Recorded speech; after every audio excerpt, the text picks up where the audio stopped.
శ్రీమాత్రే నమః. కార్తీక పురాణము 23వ అధ్యాయము. శ్రీరంగ క్షేత్రమున పురంజయుడు ముక్తి నొందుట. అగస్త్యుడు మరల అత్రి మహర్షిని కాంచి, ఓ మునిపుంగవ, విజయమందిన పురంజయుడు ఏమి చేసినో వివరింపుము అని అడుగగా, అత్రి మహాముని ఇట్లు చెప్పిరి. కుంభసంభవ, పురంజయుడు కార్తీక వ్రతాచరణ ప్రభావమున అసమాన బలోపేతుడై అగ్నిశేషము శత్రుశేషము ఉండకూడదని తెలిసి తన శత్రురాజులందరినీ ఓడించి నిరాటంకముగా తన రాజ్యమును ఏలుచుండెను. తన యొక్క విష్ణు భక్తి ప్రభావము వలన గొప్ప పరాక్రమవంతుడు, పవిత్రుడు, సత్యదీక్షా తత్పరుడు, నిత్యాన్నదాత, భక్తప్రియవాది, తేజోవంతుడు, వేదాంగవేత్తి అయి ఉండెను. మరియు అనేక శత్రువులను జయించి దశదిశలా తన అఖండ కీర్తిని ప్రసరింపచేసెను.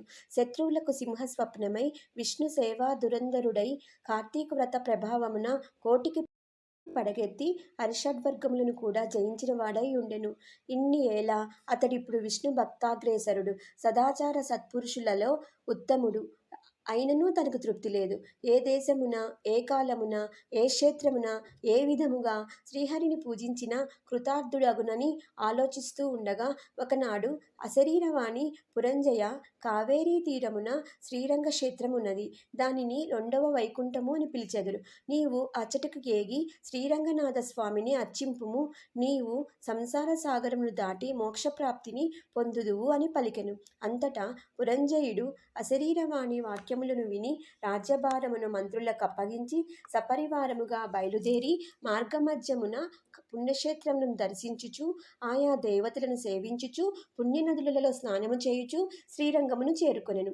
అక్కడ కావేరీ నది 2 పాయలై ప్రవహించుచుండగా మధ్యనున్న శ్రీరంగనాథాలయమును శేషశయ్యపై పవళించియున్న శ్రీరంగనాథుని గాంచి పరవశము పొంది చేతులు జోడించి, దామోదర, గోవింద, గోపాల, హరే కృష్ణ వాసుదేవ, అనంత, అచ్యుత, ముకుంద, పురాణపురుష, హృషీకేశ, ద్రౌపదీ మాన సంరక్షక, దీనజన భక్తపోష, ప్రహ్లాదవరద, గరుడధ్వజ, కరివరద, పాహిమాం రక్షమాం దాసోహం పరమాత్మ దాసోహం అని విష్ణు స్తోత్రమును పఠించి కార్తీక మాసమంతయు శ్రీరంగమునందే గడిపి తదుపరి సపరివారముగా అయోధ్యకు బయలుదేరును.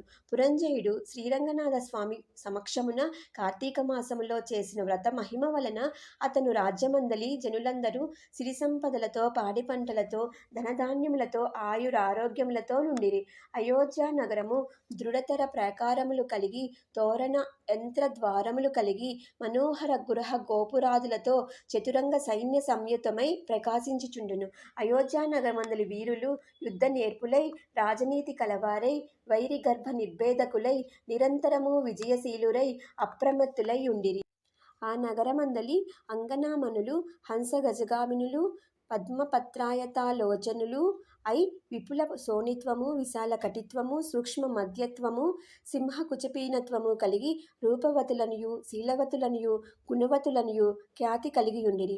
ఆ నగరమందలి వెలయాండ్రు నృత్య గీత సంగీతాది కళా విశారదలై, ప్రౌఢలై, వయోగుణ రూప లావణ్య సంపన్నులై, సదా మోహన హాసాలంకృత ముఖ శోభితుయుండిరి. ఆ పట్టణ కులాంగనలు పతి శుశ్రూషాపరాయణలై, సద్గుణాలంకర భూషితులై, చిద్విలాస హాసోల్లాస పులకాంకిత శరీరులై యుండిరి.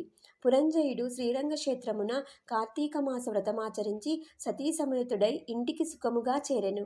పురంజయుని రాకను విని పౌరజనాదులు మంగళవాద్య తూర్యధ్వనులతో ఎదురేగి నగర ప్రదక్షిణ చేసి నిజాంతఃపురమున ప్రవేశపెట్టిరి. అతడు ధర్మాభిలాషి అయి దైవభక్తి పరాయణుడై రాజ్యపాలనను అనర్చుచు కొంతకాలం గడిపి వృద్ధాప్యము వచ్చుటచే ఐహిక వాంఛలను వదులుకొని తన కుమారునికి రాజ్యభారమును అప్పగించి పట్టాభిషిక్తుని చేసి తాను వానప్రస్థాశ్రమమును స్వీకరించి అరణ్యముకెగెను.